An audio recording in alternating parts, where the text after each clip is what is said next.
저랑 남편은 지인 소개로 만났습니다. 저는 차분하고 조용한 스타일인 반면에 남편은 말도 잘하고 유머 있는 사람이었어요. 제가 아마 남편에게 마음을 빼앗긴 게 재미있는 입담이었던 것 같습니다. 저는 평소에도 재미있는 사람을 좋아했어요. 왜 개그맨들 보면 아내들이 미인이더라고요. 그걸 보고 느낀 게 평생 재미있게 해주면 얼굴이 어떻게 생겼든 상관없다는 거였습니다. 그렇다고 제가 미인이라는 건 아니지만 저 역시 그랬어요. 말 잘 통하고 유머 있는 사람이라면 괜찮을 것 같았습니다. 그런데 남편이 딱 제가 원하던 사람이었어요. 같이 있으면 편하고 무척이나 재미있었습니다. 하도 웃어서 광대가 당길 만큼 아픈 정도였어요. 이상하게 남편의 말이나 행동이 웃기더라고요. 다른 사람은 아닐 수 있겠지만 저한테만큼은 세상에서 제일 재미있는 사람이었습니다. 그렇게 우리는 연애를 시작했어요. 그리고 만나면 만날수록 더 좋아졌죠. 남편은 만날수록 저를 바꾸려 들지 않았고 있는 그대로의 저를 사랑해줬습니다. 어떻게 보면 제가 조용한 성격이라 재미없을 수도 있는데 남편은 그런 제 성향을 좋게 봐줬어요. 여러분, MBTI 아시죠? 저는 내향인인데 남편은 파워 외향인입니다. 그래서 어떻게 보면 성향이 안 맞아서 피곤할 수 있지만 우리는 괜찮았어요. 제가 조금 피곤해하거나 기 빨리는 것 같으면 남편이 알아서 조절해줬습니다. 제가 힘들지 않게 템포를 맞춰줬다고 해야 하나요? 저도 심각한 내향인은 아니라서 남편과 어느 정도 재미있게 놀면서 지냈습니다. 연애하는 내내 큰 싸움도 없었고 서로서로 피곤하게 만들지 않는 관계였기 때문에 결혼 이야기도 자연스럽게 나왔습니다. 나이도 있었고 굳이 시간을 끌 이유도 없었습니다. 양가 부모님께 인사를 드리고 절차대로 준비해서 결혼식을 올렸습니다. 크게 무리하지 않고 딱 필요한 것만 챙겨서 우리 수준에 맞게 단정하게 준비했던 결혼이었어요. 결혼식 날 남편이 제 손을 꼭 잡고 앞으로 우리 예쁜 가정 꾸리면서 진짜 잘 살자고 말했는데 그때 그 표정이 아직도 기억납니다.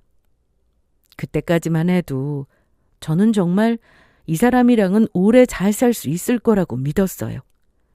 결혼하고 몇 달 뒤 저는 임신을 했습니다. 우리는 나이가 있기 때문에 결혼하고 빨리 아이를 갖는 게 목표였어요. 그래서 결혼하자마자 정말 노력을 많이 했습니다. 그리고 성공적으로 임신을 하게 된 거죠.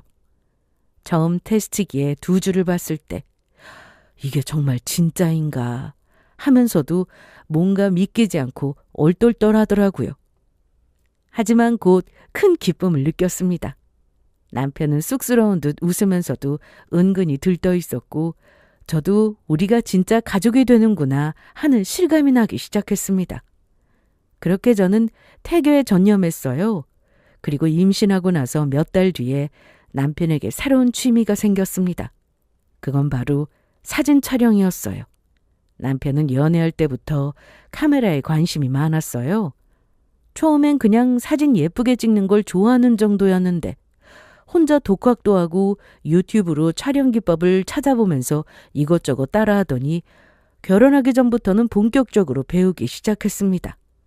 렌즈를 하나씩 늘리고 조명도 사고 편집 프로그램도 배우고 점점 취미가 아니라 전문적인 일을 하는 사람처럼 보일 정도로 열정이 대단했어요. 결혼하고 나서는 그 취미가 한 단계 더 올라갔습니다. 어차피 장비도 있겠다 비싼 돈 주고 산 건데 그냥 취미로만 쓰면 아깝다면서 결혼이나 돌잔치 촬영 알바를 하고 싶다고 했어요. 남편 주변에 있는 지인분들도 주말마다 아르바이트식으로 사진 촬영을 하시는데 남편한테도 한번 해보라면서 바람을 넣은 것 같더라고요. 저는 사실 내키지는 않았지만 남편이 워낙 좋아하는 취미이기도 하고 또 들어보니까 벌이가 나름 쏠쏠하더라고요. 가뜩이나 아이 낳으면 들어갈 돈이 한두 푼이 아니잖아요. 돈도 벌고 취미생활도 원 없이 하고 일석이조라고 생각했습니다. 제가 하지 말란다고 안 할 사람도 아니고 워낙 활동적인 사람이고 저는 그런 남편을 크게 터치하지 않았기 때문에 알겠다고 했어요. 그렇게 남편은 촬영 아르바이트를 시작했습니다. 처음에는 아르바이트 건수가 그리 많지 않았어요. 한 달에 한두 번 정도였습니다. 그래도 남편은 크게 만족하는 듯 했어요. 아무래도 용돈벌이도 되고 경험도 쌓고 무엇보다 자신이 좋아하는 취미로 돈까지 번다는 게 꽤 즐거워 보였습니다. 이때 저는 임신 초기였고 남편의 취미 생활에 큰 터치를 안 했어요. 우선 남편이 재미를 느끼며 즐거워하는 게 보기 좋았고 집에 있을 때는 저를 잘 챙겨주면서 가정적인 모습을 보였기 때문입니다. 문제는 그 다음이었어요. 임신 5개월 차가 넘어가면서 남편이 본격적으로 움직이기 시작했어요. 처음에는 한두 건이 든 게 어느 순간부터 많아졌습니다. 결혼식, 돌잔치, 각종 행사는 대부분 주말에 몰리잖아요. 그래서 토요일, 일요일에 일이 많고 가장 바빴습니다. 처음에는 그냥 취미로 시작한 일이 점점 인정받고 돈벌이가 제법 쏠쏠하니까 남편은 더 신나서 취미 생활에 열을 올렸어요. 그리고 출산이 코앞으로 다가온 시점에도 남편은 주말마다 촬영 알바를 나갔습니다. 제가 또 아르바이트 하러 나가냐고 물으면 남편은 제 눈치를 보면서 안 된다고 했는데 하도 부탁해서 나가는 거라고 이번 일이 조금 몰렸다고 주변 사람들이 부탁해서 잡은 이야기라 깰 수 없다고 말하면서 그래도 아기 낳기 전에 바짝 벌면 좋지 않냐고 했어요. 그렇게 제 눈치를 살피며 미안해하던 남편이 나중에는 그냥 당연한 일처럼 행동했습니다. 여자들은 다들 아시겠지만 임신하면 진짜 힘들어요. 그 무거운 몸으로 저는 거의 혼자 주말을 보내야 했습니다. 병원 진료도 저 혼자 가는 날이 대부분이었고요. 남편은 토요일 새벽부터 장비 가방을 들고 나가고 밤늦게 들어오거나 가끔은 지방 촬영이라 늦을 것 같다는 말까지 했습니다. 그러면서도 남편은 늘 같은 표현을 썼어요. 나 주말에 촬영하러 가. 나중에 당신하고 우리 아이한테 조금이라도 좋은 거 해주려고 열심히 일하는 거야. 이게 다 우리 가정을 위해서 이러는 거 알지? 남편은 정작 주말에 제 곁에 있어주지 못하면서 이 모든 건 다 우리 가정을 위한 일이라고 했습니다. 그 말이 점점 익숙해질수록 저는 마음 한쪽이 서서히 불편해지기 시작했어요. 아무리 행사가 주말에 많다고 하지만 이렇게까지 밖으로 돌 정도로 바쁜가? 아무리 그래도 하루는 나랑 좀 있어주면 안 되나? 임신한 아내를 두고 나가는 게 불안하지도 않나? 싶었어요. 그래서 이 문제로 서운해서 남편에게 툴툴거린 적도 많았습니다. 그때마다 남편은 미안하다고 사과하면서 잘해서 인정받으니까 너무 좋다고 했고 또 돈벌이가 제법 높으니까 앞으로 우리 가족이 생활하는 데 있어서 더 편해지지 않겠냐고 했습니다. 남편의 말을 이해하지만 서운함을 어쩔 수 없었어요. 임신하다 보니까 여러 가지로 예민해지고 평소에 쉽게 넘어갈 일도 감정적으로 행동하게 되더라고요. 그래도 저는 이해하려고 노력했습니다. 남편 말대로 이게 다 우리 가정을 위한 일이라고 생각했어요. 무엇보다 남편이 좋아하는 일이고 아빠가 되기 전에 뭔가 해보려는 욕심일 수도 있으니까 바쁘게 사는 게 오히려 책임감 있는 거라고 긍정적으로 생각했습니다. 이때까지만 해도 몰랐죠. 남편의 이런 말과 행동이 다 거짓이었다는 것을 말입니다. 그 주말 촬영이 단순한 부업이 아니라 제 인생을 뒤집어 놓을 복선인 줄은 정말 꿈에도 몰랐어요. 어쨌든 저는 주말마다 촬영하러 나가는 남편이 서운하면서도 이해하려고 했습니다. 그런데 출산 예정일이 코앞으로 다가오니까 제가 점점 예민해지고 불안해지더라고요. 몸도 무겁고 숨이 차고 밤에 잠도 잘 못 잤어요. 긴장되기도 하고 혹시라도 갑자기 진통이 오면 어떡하지? 그때 남편이 내 옆에 없으면 어쩌지? 라는 생각이 계속 머릿속을 맴돌았습니다. 그래서 저는 남편에게 조심스럽게 말했습니다. 출산 예정일 전에 있는 그 주말만은 어디 가지 말고 집에 같이 있어주면 안 되겠냐고요. 남편은 출산 예정일은 평일인데 왜 그러냐고 담담하게 물었어요. 저는 그 말에 속이 답답해졌고 남편에게 날카롭게 짜증을 냈어요. 예정일이 평일이라고 해서 애가 그날에 딱 맞춰 나오는 것도 아니고 조금 더 일찍 나오거나 조금 더 늦게 나올 수 있는 거 아니냐고요. 순간 감정적으로 욱해서 짜증을 냈다가 다시 마음을 정돈하고는 차분하게 설명했습니다. 여러모로 불안해서 그래. 혹시 모르잖아. 그냥 마지막으로 준비하고 짐도 다시 한번 챙길 겸 있으라는 거야. 나 혼자 있으면 겁나서 그래. 갑자기 양수라도 터지면 혼자서 당황한 채로 우왕좌왕하다가 놓치는 게 생길 수도 있으니까 남편에게 같이 있어달라고 했습니다. 제 말에 남편은 고개를 끄덕이며 알겠다고 답했어요. 그 말을 듣고 저는 마음이 조금 놓였습니다. 그래도 남편이 제 옆에 같이 있어준다는 것만으로도 큰 위안이 되는 듯 했어요. 그렇게 출산 예정일이 다가오는 주말이 왔습니다. 그런데 그날 아침 남편이 갑자기 핸드폰을 붙잡고 한참을 서 있더니 어색하게 제 쪽을 보며 말했습니다. 이거 어떡하지? 나가봐야 할 것 같은데. 급한 촬영이 생겼어. 뭐? 이번 주말은 같이 있기로 했잖아. 저는 순간 귀가 멍해졌고 같이 있기로 해놓고는 이게 무슨 말이냐고 따졌습니다. 그러자 남편은 미안한 표정을 지으면서 나갈 수밖에 없는 이유를 설명했습니다.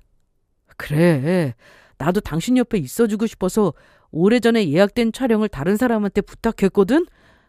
그런데 나 대신 가기로 한 사람이 갑자기 몸이 안 좋아서 못 간대. 그러냐 어째 나라도 가야지. 원래 나한테 들어온 일이었으니까. 그래도 꼭 당신이 가야 해? 다른 사람은 없어? 나 정말 불안해서 그래. 지금 나 말고는 없어. 미안해. 대신 빨리 찍고 올게. 아직 예정일까지 며칠 남았으니까 별일 없을 거야. 너무 걱정하지 말고 편하게 쉬고 있어? 저는 별일 없을 거라는 그 말이 너무 얄미웠습니다. 그 말을 누가 장담해요? 임신 막달인 사람 앞에서 그 말을 그렇게 쉽게 할 수 있나요? 본인이 애 낳는 거 아니라고 참 쉽게도 말하는 듯 했습니다. 게다가 더 짜증나는 건 남편이 가야 하는 촬영지가 지방이었어요. 아무리 빨리 온다고 해도 내일 아침에나 올 수 있는 상황이었죠. 남편은 최대한 빨리 끝내고 아침 일찍 오겠다고 했고 저는 너무 서운해서 숨이 턱 막히는 것 같았습니다. 남편에게 정말 너무도 서운했어요. 다른 날도 아니고 예정일이 코앞인 상황에서 그것도 제가 같이 있어달라고 부탁까지 했는데 냉큼 나갈 준비를 한다는 게 너무 서운했어요. 말은 우리 가족을 위해서 열심히 부업하는 거라고 했지만 정작 우리 가족을 위해서 하는 일은 없었습니다. 말로만 가족을 위했지 정작 필요할 때 옆에 있어주지도 못하면서 말이죠. 저는 더 말해봤자 소용없겠다는 걸 알았습니다. 남편은 이미 마음을 정해놓은 얼굴이었고 저는 그 얼굴 앞에서 더 구걸하고 싶지 않았습니다. 그러고는 남편은 카메라 가방을 들고 아무렇지 않게 현관문을 열었습니다. 저는 그 문이 닫히는 소리를 듣는 순간 갑자기 눈물이 확 올라왔습니다. 출산까지 얼마 안 남은 아내를 두고 조금의 걱정도 없이 나가는구나. 이 사람은 끝까지 자기 일이 우선이구나. 이런 생각을 하며 그렇게 혼자 남게 되었어요. 허무함과 속상함에 기분이 안 좋았고 몸은 저절로 처졌습니다. 그리고 그날 저녁이 되자 제 몸이 점점 이상해지기 시작했어요. 처음에는 단순한 배 뭉침인 줄 알았습니다. 종종 배가 뭉치기도 하니까요. 그렇다고 병원에 갈 정도로 막 아픈 건 아니었고 살짝살짝 배가 뭉치는 게 느껴졌어요. 그래서 처음에는 대수롭지 않게 생각했는데 점점 통증이 심해지더라고요. 그때 뭔가 이상함을 느꼈습니다. 허리가 묵직하게 당기고 아랫배에 이상한 느낌이 들었어요. 아무래도 안 되겠다는 생각에 혼자라도 병원에 가려고 준비하는데 그 순간 양수가 터진 걸 확인했습니다. 그때부터 손끝이 차가워지고 심장이 빨라졌어요. 아무리 불안해도 아직 예정일까지 며칠 남았으니까 애써 괜찮을 거라고 스스로를 위로했는데 불안함 제 예감이 맞았습니다. 남편이 없는 상황에서 저는 양수가 터졌고 진통이 몰려왔어요. 힘겹게 몸을 챙기며 택시를 잡아 타서 병원으로 향했습니다. 택시 기사님은 진통하는 저를 걱정하며 안전하면서 신속하게 병원으로 이동해 주셨어요. 그러면서 남편한테는 연락했냐고, 아파서 못하겠으면 본인이 대신 연락해 주겠다고 하셨고 저는 아픈 와중에 핸드폰을 건넸어요.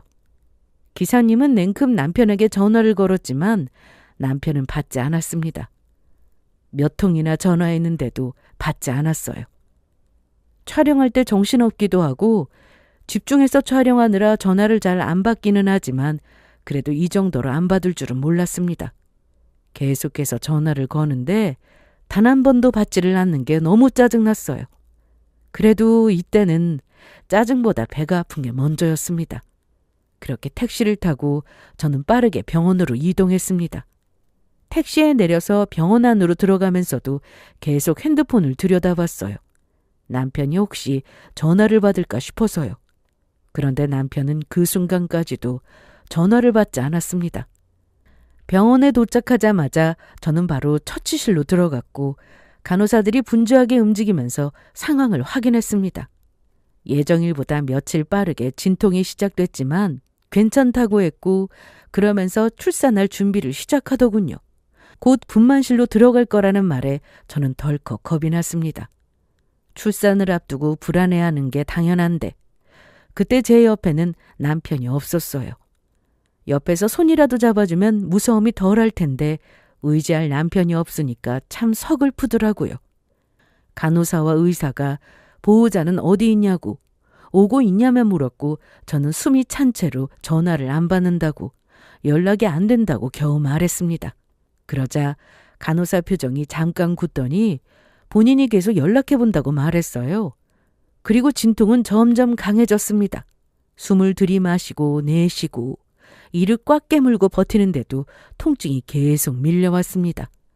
온몸이 땀범벅이 됐고 손끝이 저릴 정도로 힘이 빠졌어요. 그 와중에도 저는 남편 생각이 났습니다. 혹시나 남편에게 연락이 된 건가? 궁금해서 간호사에게 물어보면 아직 연락이 안 됐다는 답변만 돌아왔어요. 이제나 저제나 연락될까 기다렸지만 남편은 끝내 전화를 받지 않았습니다. 뭐가 그리 바쁜지 감각무소식이었어요. 전화는 계속 연결음만 울리다가 끊겼고 메시지도 읽지 않았습니다. 결국 간호사가 제 곁으로 와서 조심스럽게 말했습니다. 다른 보호자 없을까요? 계속 전화해보고 있는데 남편분이 전화를 안 받으세요. 저는 이를 악물고 고개를 끄덕였고 결국 친정 부모님께 연락했습니다.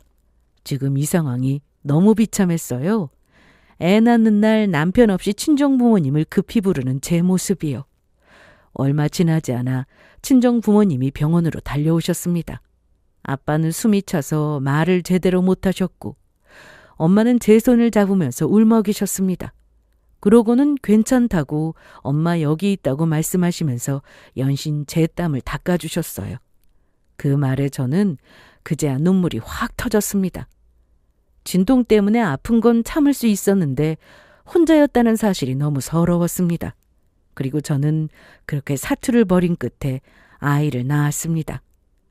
몸은 찢어질 듯 아팠고 정신은 몽롱했고 아이 울음소리를 확인하는 순간에도 남편은 없었습니다.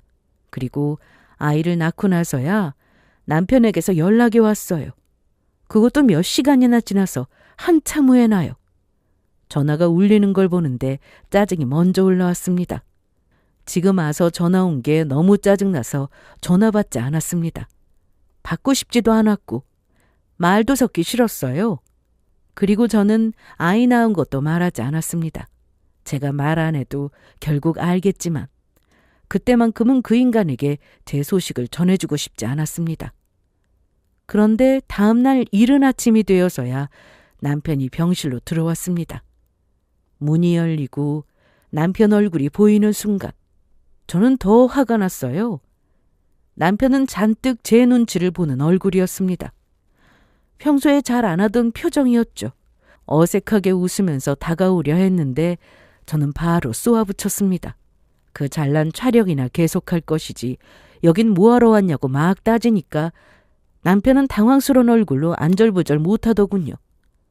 저는 그 얼굴이 더 꼴보기 싫었습니다.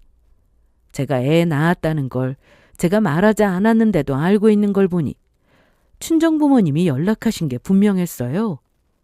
저는 남편에게 꼴도 보기 싫다면서 여기서 나가라고 더 차갑게 말했습니다. 남편은 제 말에 얼굴이 빨개지더니 급하게 사과했어요. 여보, 미안해. 내가 진짜 너무너무 미안해.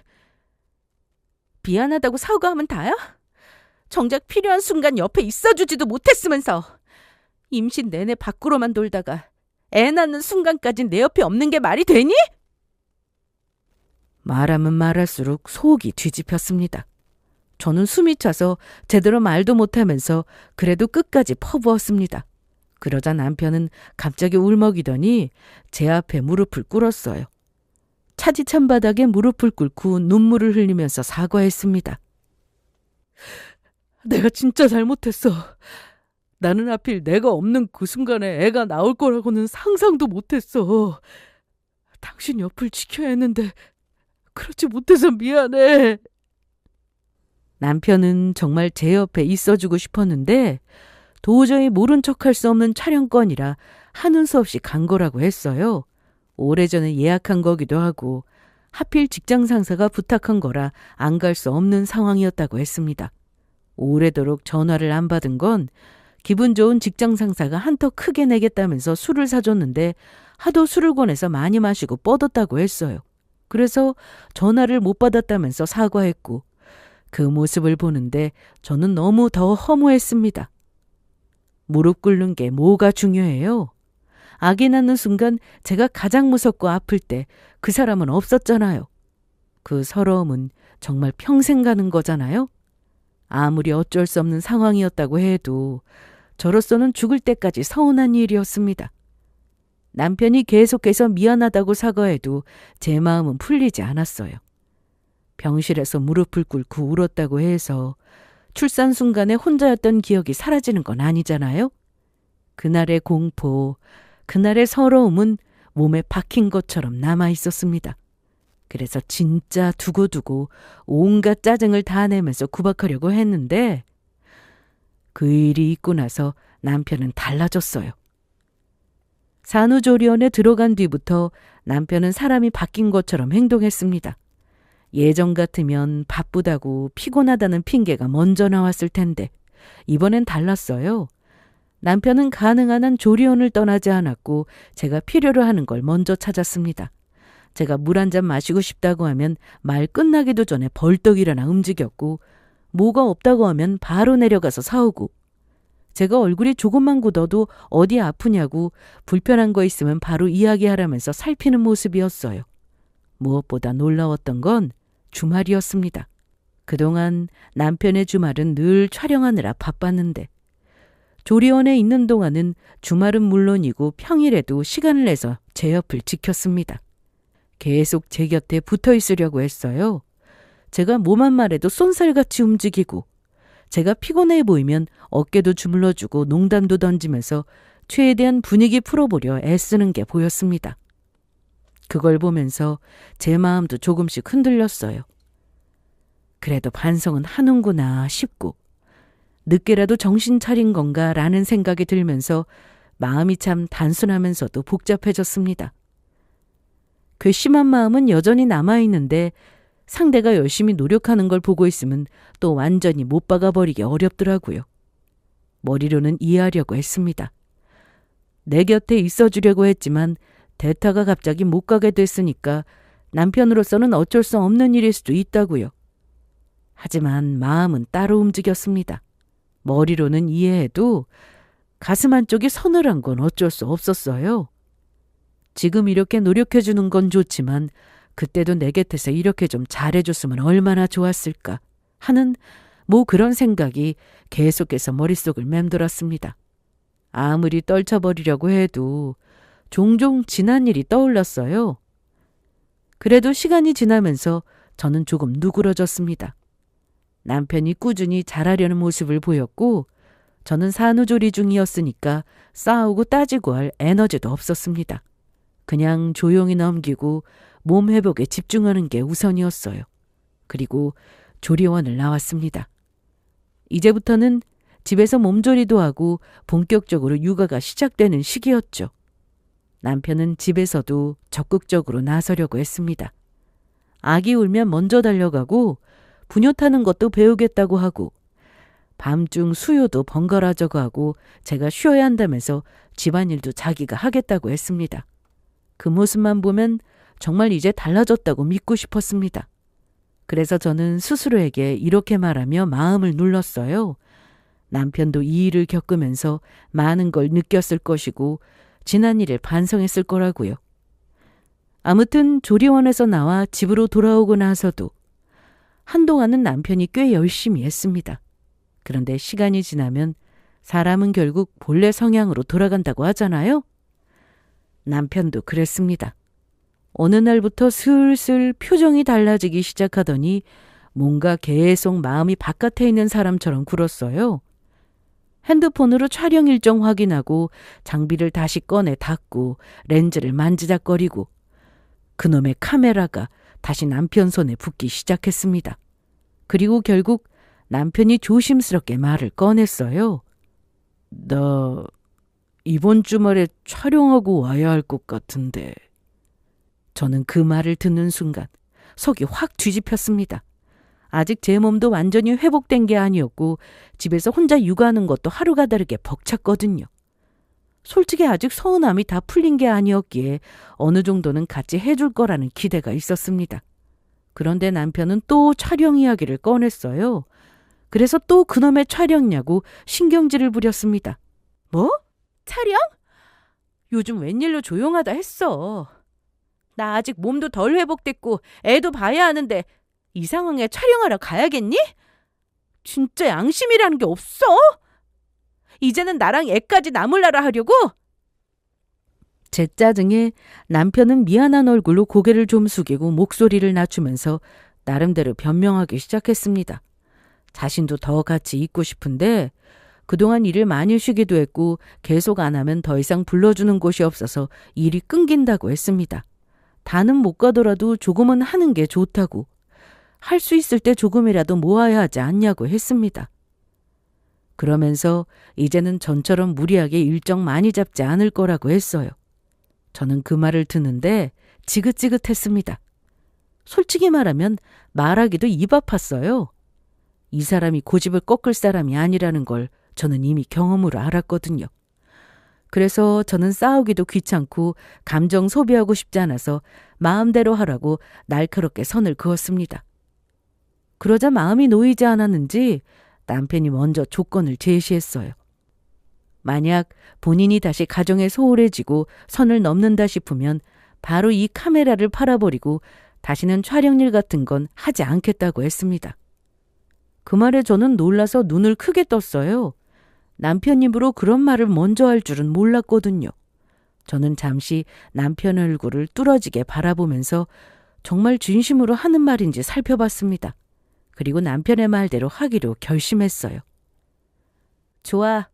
당신 입으로 한 말이니까 지키겠지? 다시 한번 말하지만 조금이라도 소홀해진다 싶으면 그 카메라 당장 팔아버릴 거야. 남편은 환하게 웃더니 알겠다며 급하게 고개를 끄덕였습니다. 진짜 전처럼 행동하지 않을 거라고 자기 말을 믿어줘서 고맙다면서 저를 꽉 안아줬어요. 그렇게 말하는데도 저는 솔직히 반쯤은 믿지 않았습니다. 하지만 지금 당장 소리 지르고 싸워봐야 제가 더 지칠 게 뻔했어요. 그래서 저는 지켜보기로 했습니다. 이번엔 말로만 넘어가지 말고 진짜로 판단해서 움직이자고요. 그러면서 남편은 산후도우미 이야기를 꺼냈어요. 내가 생각해봤는데 내가 촬영하러 나가 있는 동안 당신 혼자 너무 힘들잖아. 그래서 산후도우미를 쓸까 하는데 어때? 남편의 말에 저는 귀가 솔깃했습니다. 남편이 촬영하면서 번 돈으로 산후도우미를 고용하겠다고 했어요. 자신이 업체까지 싹 다 알아봤다고 했고 정말 전문적으로 일 잘하시는 분이 많은 곳이라고 했습니다. 아무리 생각해도 저한테 너무 미안하기도 하고 본인이 없을 때 무슨 일이라도 생기면 안 되니까 고용하고 싶다고 했고 제게 고용 비용에 대해서는 조금도 걱정하지 말라고 했어요. 본인이 다 알아서 한다고요. 자기가 집에 없어서 미안하니까 그만큼이라도 책임지겠다는 식으로요. 그래서 저는 동의했습니다. 저야 나쁠 게 없었어요. 산후도우미 분께 도움받으면서 남편이 다 돈 내니까 괜찮잖아요? 한편으론 이렇게 나를 생각해 주는 게 나름 만족스러웠습니다. 바쁜 와중에도 저를 도와주기 위해 일일이 업체를 찾아봤을 남편을 생각하니까 마음이 조금 낫더라고요. 그렇게 저는 산후도우미를 부르기로 했고 며칠 뒤 집으로 도우미 이모님이 오게 됐습니다. 그때까지만 해도 저는 몰랐습니다. 그 산후도우미 한 분이 남편의 주말 촬영에 관한 진실을 꺼내게 될 줄은요. 남편은 조금이라도 저를 편하게 해주고 싶다면서 평일에도 산후도우미를 쓰자고 했습니다. 솔직히 그 말에 크게 넘어갔어요. 육아는 사랑만으로 버티는 게 아니라 체력이 필요하더라고요. 저는 낮이라도 숨 돌릴 시간이 절실했습니다. 다만 남편이 한 가지를 덧붙였습니다. 평일과 주말은 상황이 다르니까 산후도우미를 따로 쓰자는 거였어요. 평일에는 거의 매일 와서 집안 정리와 간단한 식사, 아기 케어를 도와주시는 분을 고용하고 주말에는 남편이 촬영 나가는 동안만 와서 아기와 저를 봐주시는 분으로 고용하자고 했습니다. 남편이 업체에 알아서 요청하겠다고 했고 저는 그 부분을 남편에게 맡겼어요. 그리고 추후 업체에서 스케줄 맞춰서 우리 집으로 보내주기로 했고요. 먼저 평일 산후도우미 이모님이 오셨습니다. 정말 일을 너무 잘하셨어요. 아기 울기 전에 먼저 수유텀을 체크하고 제 식사 시간을 놓치지 않게 챙겨주시고 집안 동선도 조용히 정리해주시고 무엇보다 말이 과하지 않아서 편했습니다. 저는 그분이 있는 동안 비로소 숨을 쉬는 느낌이었어요. 그래서 남편에게도 솔직히 말했습니다. 평일에 오시는 분이 너무 좋다고요. 그리고 주말이 왔습니다. 남편은 약속대로 촬영을 하러 나간다고 장비 가방을 들고 나섰습니다. 나가기 전에 제게 이렇게 말했어요. 오늘 오시는 분도 평일에 오시는 아줌마처럼 일 잘하셔야 할 텐데 못 보고 가서 마음이 안 좋네. 혹시 조금이라도 불편하면 나한테 바로 말해. 내가 다른 분으로 바꿔줄게. 저는 대충 고개만 끄덕였습니다. 남편 일정이 꼬이는 바람에 생각보다 일찍 집을 나서야 했고 주말에 오시는 산후도우미 분을 보지 못했습니다. 잠시 후 초인종이 울렸고 주말 도우미 이모님이 오셨습니다. 남편뿐만 아니라 저도 주말에 오시는 이모님을 처음 만나는 상황이었어요. 어색한 인사가 끝나고 본격적으로 일을 시작하셨는데 주말 산후도우미 이모님도 일을 참 잘하셨습니다. 손도 빠르고 눈치도 빠르고 말도 깔끔했고요. 아기 다루는 손길이 능숙해서 아, 진짜 전문가구나 싶은 느낌이 확 왔습니다. 저는 속으로 안도했어요. 그리고 남편이 업체를 잘 알아봐서 좋은 분이 오셨다고 생각했습니다. 그렇게 남편 없이 집에서 이모님과 함께 시간을 보내고 있었습니다. 이모님은 아기 케어뿐 아니라 제가 앉았다가 일어날 때 허리를 받쳐주는 자세도 봐주시고 젖병 소독도 척척하고 필요한 것들을 자연스럽게 챙겨주셨어요. 그러다가 잠깐 제가 안방에서 뭔가를 찾는 걸 도와주시려고 같이 안방 쪽으로 들어오셨습니다. 그게 문제였습니다. 안방 벽 쪽에 제 결혼사진이 걸려 있었거든요. 이모님은 그냥 무심코 시선을 돌렸을 뿐이었을 텐데 그 사진을 보는 순간 이모님의 움직임이 딱 멈췄습니다. 마치 시간이 잠깐 멈춘 것처럼 몸이 굳었고 숨을 한번 들이마시는 소리마저 조심스러워졌습니다. 저는 그걸 바로 느꼈어요. 속으로 왜 저러시지? 라고 생각하고는 이모님을 쳐다봤고 제 시선을 느끼셨는지 이모님도 급히 저를 힐끗 쳐다보셨어요. 그러고는 다시 사진 쪽으로 시선을 돌리셨는데 그 눈빛이 너무 이상했어요. 놀람이 아니라 경악에 가까운 표정이었습니다. 도우미 이모님의 반응이 너무 심상치 않아서 저는 조심스럽게 물었습니다. 이모님, 왜 그러세요? 저분이 남편분 맞아요? 이모님은 잠깐 입술을 꾹 다물더니 사진을 한 번 더 보고는 저를 바라봤습니다. 그리고 아주 조심스럽게 남편이 맞냐고 되물으셨어요. 그리고 이렇게 물어보는 이모님의 표정이 너무도 이상했습니다. 그냥 예의상 물어보는 게 아니었거든요. 표정이 정말 너무도 진지했어요. 저는 제 남편이 맞다고 했고 그건 왜 물어보시냐고 하자 이모님은 바로 아무것도 아니라면서 손사래를 쳤습니다. 아무 일 아닌 척하려는 사람 특유의 억지로 눌러놓은 표정이었어요. 그 뒤로 이모님의 표정과 행동이 눈에 띄게 달라졌습니다. 말수가 확 줄었고 아기를 돌보는 손은 여전히 능숙한데 눈빛이 계속 흔들렸습니다. 무슨 생각을 하는지 모르겠는데 자꾸만 멍하게 한 곳을 바라보거나 입술을 깨물고 한숨을 삼키는 모습이 보였어요. 저는 이모님이 뭔가를 알고 있다는 확신이 들었습니다. 남편 얼굴을 보고 크게 놀란 걸 제 눈으로 직접 봤으니까요. 그래서 아이를 재운 다음에 집안이 조용해졌을 때 이모님에게 물 한 잔을 내어드리고 조심스럽게 말을 꺼냈습니다. 이모님, 저한테 할 말 있으세요? 아까 우리 남편 사진 보고 반응이 이상해서요. 혹시 우리 남편을 아시나요? 이모님은 화들짝 놀라며 그런 거 없다고 말씀하셨지만 제 눈을 속일 수 없었습니다. 거짓말하면 딱 티나는 사람이 있죠? 그게 바로 이모님이시더군요. 저는 거짓말하시는 거 다 안다고 괜찮으니까 말씀해 보시라고 했어요.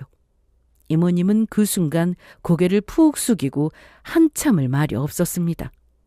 저는 더 다그치지 않고 차분하게 이모님이 말씀하실 때까지 기다렸어요. 제가 물러서지 않을 분위기라는 걸 느꼈는지 이모님은 결국 아주 어렵게 입을 열었습니다. 그리고 그 다음 말이 제 정신을 그대로 멍하게 만들었어요. 제가 평일에 2, 3일씩 산후도우미로 가는 집이 하나 있어요. 근데 그 집 거실에 결혼사진이 걸려 있었는데 방금 본 사진 속 얼굴하고 너무 똑같아서요. 말이 안 되잖아요. 그 집 남편이랑 이 집 남편이 똑같다는 게. 그 집 남편? 제 머릿속이 하얘졌습니다. 이모님 말이 무슨 뜻인지 이해가 안 됐어요.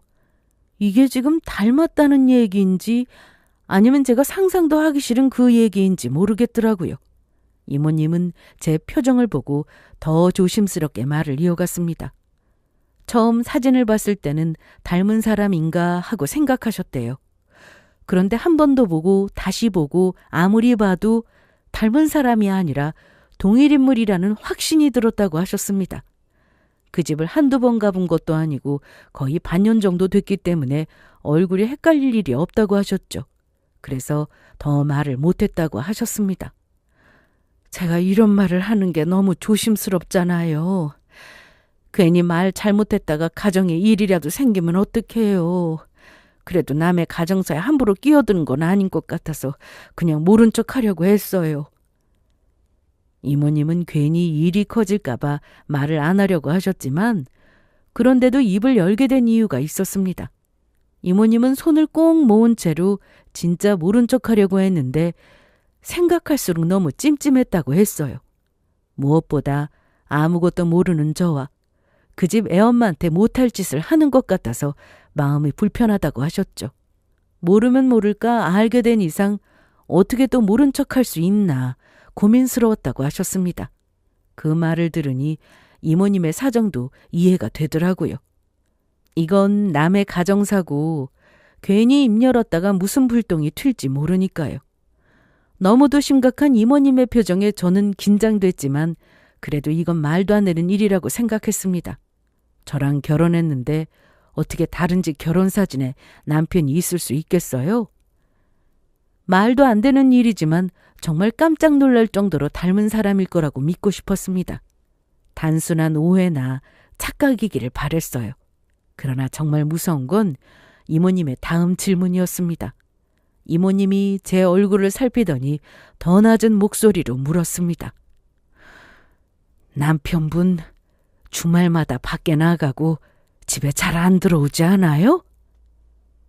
저는 그 말에 숨이 턱 막혔습니다. 그걸 어떻게 하냐고. 도대체 왜 그런 걸 묻냐고. 목구멍까지 올라오는 말이 있었는데 입이 잘 안 떨어졌어요. 저는 겨우 입술을 떼서 그걸 어떻게 아시냐고 물었습니다. 그러자 이모님이 제 반응을 보자마자 마치 퍼즐이 맞춰졌다는 듯 숨을 한번 길게 내쉬었습니다. 아휴, 맞네. 그 집 남편이 주말마다 집에 오거든요. 그래서 저한테는 평일만 오라고 했어요. 주말 부부라고 하는 것 같은데? 이모님은 조심스럽게 덧붙인 말에 제 심장이 덜컥 내려앉았습니다. 머릿속이 하얘지고 손끝이 차가워졌어요. 주말 부부?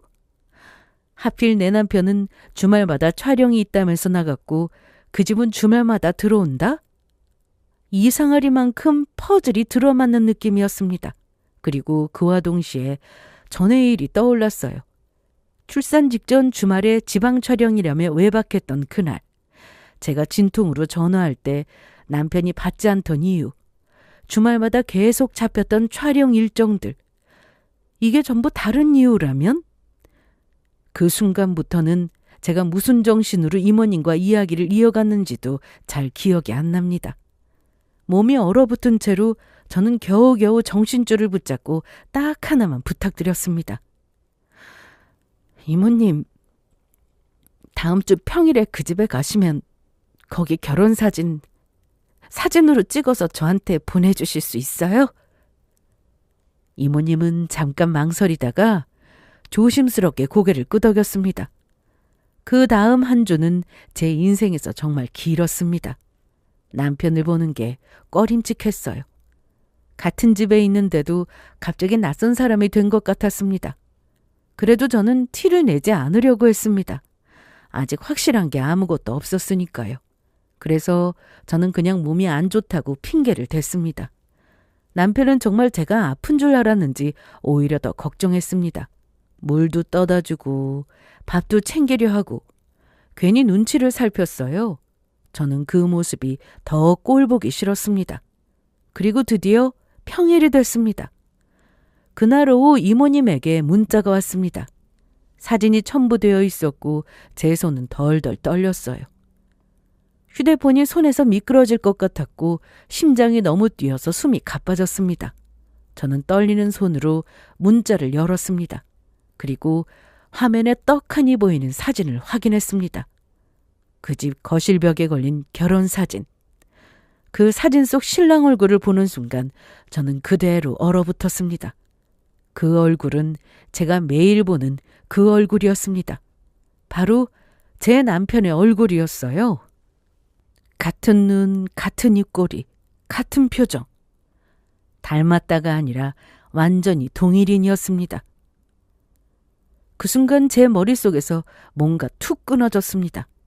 이건 단순한 외도가 아니라 저를 속에서 두 집을 오가며 살던 완전히 다른 차원의 배신이라는 걸요. 그 사진을 본 뒤로 저는 배신감에 몸서리쳤습니다. 하지만 이상하게도 완전히 무너져 버리진 않았어요. 오히려 머리가 차갑게 식는 느낌이 들었습니다. 이건 울고불고 할 문제가 아니었습니다. 제가 해야 할 건 딱 하나였어요. 누가 뭐라고 해도 빠져나갈 수 없게 완벽하게 증거를 잡는 거였습니다. 그래서 저는 남편이 방심한 틈을 노려 핸드폰을 뒤졌습니다. 그리고 거기에는 제가 상상하기 싫었던 것들이 그대로 들어있었습니다. 불륜의 모든 흔적이 핸드폰에 쌓여 있었습니다. 저는 그걸 하나씩 캡처해서 전부 제 폰으로 옮겼습니다. 손이 떨리는데도 멈추지 않았어요. 그리고 저는 결심했습니다. 이번 주말 남편이 어디로 가는지 직접 확인하자고요. 역시나 주말이 가까워지자 남편은 또 제 눈치를 살피며 말을 꺼냈습니다. 이번 주말에도 촬영이 하나 잡혔는데 빠지기가 힘들어서 한 건만 하고 얼른 올게. 저는 속이 뒤집혔지만 표정을 관리하며 아무렇지도 않은 척 고개만 끄덕였어요. 남편은 제 반응에 안도한 듯 했습니다. 저는 그게 더 역겨웠습니다. 제가 허락한 줄 알고 편해진 얼굴이었거든요. 저는 아이를 이모님께 잠깐 부탁드리고 남편을 몰래 뒤따라 나섰습니다. 그리고 남편이 망설임 없이 이모님이 말해준 바로 그 집으로 들어가는 걸 봤어요. 그 장면을 보는 순간 저는 또 한 번 무너졌습니다. 알고는 있었어요. 머리로는 이미 준비도 했고요. 그런데 두 눈으로 직접 보는 건 차원이 다르더라고요. 그동안 저한테 촬영이라며 웃고 나갔던 날들, 제가 아이를 재우며 혼자 버텼던 주말들, 출산 직전에도 급한 촬영이라며 외박했던 그날까지 그 모든 날들이 결국 이 집으로 이어졌다는 생각에 속이 뒤집어졌습니다. 저는 그 집 앞에 섰습니다. 초인종을 누르기 전부터 집안에서는 웃음소리가 들렸습니다. 남편과 여자 목소리, 아무렇지 않게 하하호호 웃고 평범한 주말처럼 즐겁게 대화하는 소리. 저는 그 소리를 듣는 순간 오히려 더 차분해졌습니다. 그래, 오늘 끝내자. 저는 핸드폰을 꺼내 동영상 촬영 버튼을 눌렀습니다. 그리고 21번 고른 뒤 초인종을 눌렀어요. 잠시 후 문이 열렸고 내연녀가 모습을 드러냈습니다. 저는 그 여자를 밀치고 그대로 집 안으로 들어갔습니다. 식탁이 보였고 그 식탁 앞에 남편이 앉아 있었습니다. 밥을 먹고 있었어요. 너무 자연스럽게요. 남편은 저를 보는 순간 벙찐 얼굴이 됐습니다. 입이 반쯤 열린 채로 굳어버렸어요. 저는 그 남편을 똑바로 보며 물었습니다. 여기가 촬영하는 곳이야? 남편은 잠깐 넋놓은 사람처럼 멍하니 있다가 급하게 벌떡 일어나 제 쪽으로 다가왔습니다. 그러고는 그게 아니라고 자신의 말 좀 들어보라고 했고 저는 그의 손을 거칠게 뿌리쳤습니다. 그리고 제 시선이 거실벽으로 향했습니다. 그 집 거실에 결혼사진이 걸려 있었거든요. 남편 얼굴이 떡하니 찍힌 결혼사진. 저는 그 사진을 손으로 가리키며 소리쳤습니다. 저걸 보고도? 지금 나더러 뭘 아니라고 하는 건데? 저는 성큼성큼 걸어가서 그 사진을 벽에서 떼어 바닥에 내팽개쳤습니다. 그리고 그대로 발로 잘근잘근 밟았습니다. 그때 남편이 저를 말리려고 붙잡았고 내연녀는 올게 왔다는 표정으로 서 있었습니다. 그런데 그 순간 방 안에서 아이 우는 소리가 들렸습니다. 저는 순간 숨이 멎었습니다. 내연녀는 제 움직임을 보자마자 급하게 방으로 들어가 아이를 안았어요. 제가 해코지 할까봐 겁먹은 눈이었습니다. 저는 그 아이 얼굴을 봤습니다. 그리고 누가 봐도 알 수 있었습니다. 남편과 너무 똑 닮은 아이였어요. 저는 그 자리에서 남편의 뺨을 세게 때렸습니다. 그동안 날 잘도 속였네. 평일엔 우리 집에서 남편인 척하고 주말엔 여기서 남편인 척했어? 참 바쁘게도 산다. 두 집 살림하니까 좋았니? 남편은 고개를 숙인 채로 작게 미안하다고 했습니다. 저는 제 앞에 서 있는 내연녀를 당장 쥐어뜯고 싶었습니다. 하지만 아이 얼굴을 보는 순간 이 아이는 무슨 죄인가 싶어서 겨우 이를 악물고 집을 나왔어요. 집으로 돌아오자 남편이 곧바로 따라왔습니다. 저는 말없이 짐을 챙겼어요. 남편은 울먹이며 제 앞을 막아섰고 저는 들을 거 없다며 비키라고 말했습니다. 그러자 남편이 알아서 술술 말하더군요. 그 내연녀는 남편이 저를 만나기 전에 사귀었던 여자친구였고 남편이 저와 결혼한 뒤에 그 여자가 임신했다는 사실을 알게 됐다고 했습니다. 도저히 자신의 아이를 부정할 수 없었다고 했어요. 그래서 주말마다 가서 아빠 노릇을 했고 그러다 보니 전 여친과 다시 마음이 싹트게 됐다고 했습니다. 여기까지만 해도 저는 인간이 얼마나 비겁할 수 있는지 새삼 느꼈습니다. 그런데 더 소름 끼친 말이 이어졌습니다. 남편은 울면서 뻔뻔하게 말했습니다.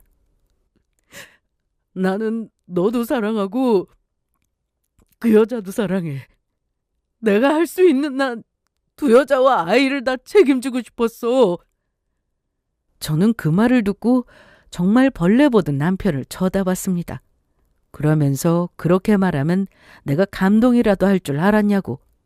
너는 그냥 두 여자 다 거느리고 싶은 더러운 불륜남일 뿐이라고 말했어요. 그리고 설령 결혼 전에 임신을 했다 쳐도 그걸 숨기고 두 집 살림을 하는 게 말이 되냐고. 나한테 진작 말했어야 할 문제라고 했습니다. 그리고 저는 단호하게 이혼하자고 말했습니다.